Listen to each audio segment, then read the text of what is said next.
Good afternoon, everyone. I'm Carla Hada, your digital anchor at KKTV 11 News. We're breaking into your Facebook feed with our reporter, Matt Crochel. He is live at the scene now of a shelter-in-place order that has been issued for this area where El Paso County deputies are searching for a barricaded and armed suspect. Matt, I know you spoke with Lieutenant Deborah Minot moments ago, so can you tell me any updates about the situation going on over there? Yeah, we have a bunch more information to unpack, but first I want to kind of set the scene for you on Facebook. So we're in Widefield here in this community, and behind me you'll see the elementary school, Venatucci Elementary, and for the last couple of hours all the students inside, teachers were in shelter-in-place mode, as well as everyone in about a quarter mile. You can see all the police lights just down this street. About 2 streets down from this elementary school is where El Paso County sheriffs have confirmed they have an armed suspect barricaded inside. They're in a standoff with that person.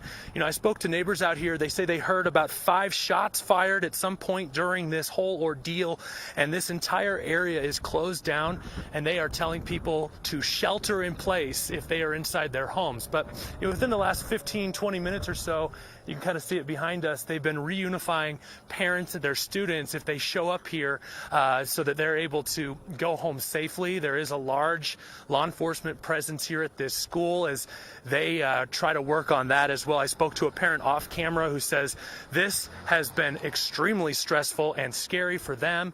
Back to that information we have now confirmed from the sheriff's office. They say that they were originally called out here about 1:30 or so for a felony menacing call, and then that's where we ended up with this armed suspect, a male. They're not identifying that person. They say they know who he is, inside a home on Easy Street. So as we're looking down the road here, this is Willis. Just on the left side, you turn left onto Easy Street, and on that street I can tell you that at least 2 to 3 SWAT teams with their armored vehicles are just surrounded that home. I spoke to another neighbor, and they tell me that they are just hunkered down inside about 2 doors down from that house.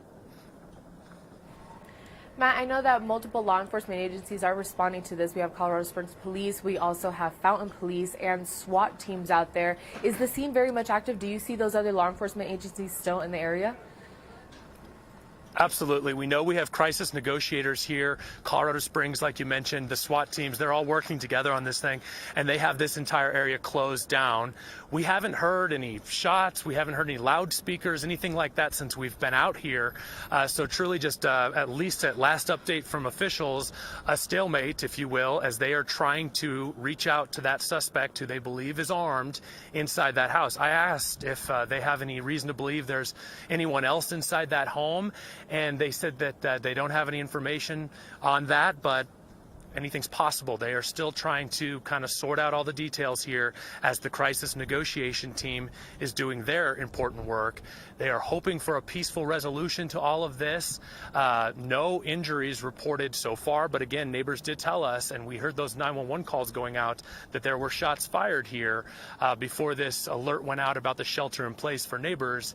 It was about a quarter mile around this entire area. So if you're in this area, you're going to have to go around because they have roads here closed down on both sides of this neighborhood, and they have a staging area set up at a nearby parking lot where I saw the El Paso County's mobile communication truck, big van, pull up. So it looks like they are prepared for the long haul here as they continue their work here in Widefield.